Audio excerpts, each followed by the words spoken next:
Animal charity. An interview with two members of an animal charity. And finally tonight, good news for conservationists everywhere with the launch of a new charity, BBBBB.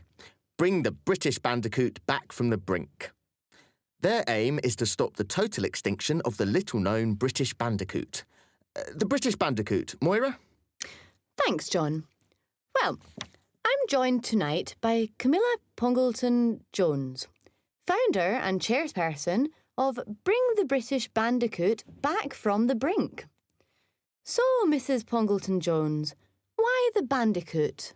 Oh, call me Camilla, Moira, darling. We're not at all formal here at BBBBB. And remember, our slogan is, oh, please, be generous.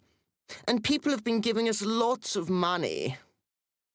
I imagine that many people at home won't have heard of the British Bandicoot. Perhaps you could tell us a bit about this very rare animal. What do they look like? Well, they're quite big, with dark fur and a long tail.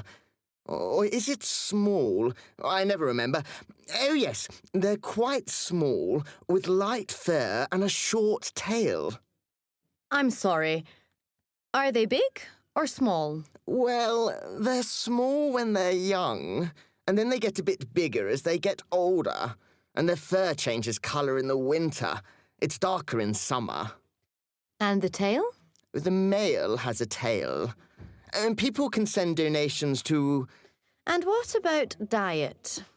Well, they eat typical small, big, mammal food, like cheese.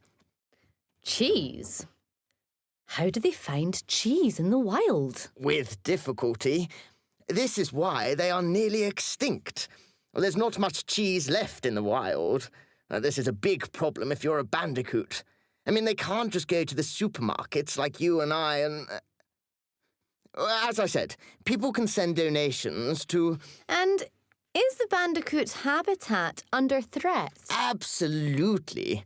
The British bandicoot's natural home has been disappearing over the past 10 years. We've been collecting money to raise enough to open a bandicoot sanctuary here in central London. In central London? Isn't that a strange place to have an animal sanctuary? No, not at all. Well, the bandicoot likes to spend time indoors, where it can be safe and warm, where it can watch television and read a good book, play table tennis even. I beg your pardon? Well, like all wild animals, the bandicoot needs room. So we're hoping to buy a large 8-bedroom house here in central London as headquarters for our charitable work. Once we've got a safe, comfortable home where we can live and work, we can start looking for a bandicoot to save. It's all been planned scientifically. We've been campaigning for the bandicoot for 2 or 3 weeks now, and we hope to raise the £1 million necessary for the house in London very soon. People can send donations to... Now, I googled the British Bandicoot this afternoon, and I must say, I couldn't find anything about it. No. You've been looking at the wrong websites, Moira.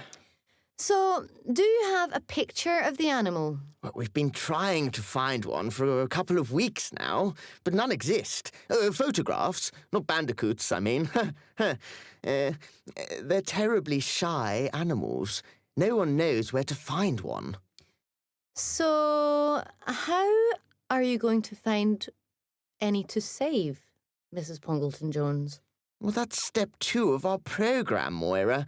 One step at a time. Step 1 is buying a large, comfortable house in central London first. We haven't started planning step 2 yet. Back to you in the studio, John.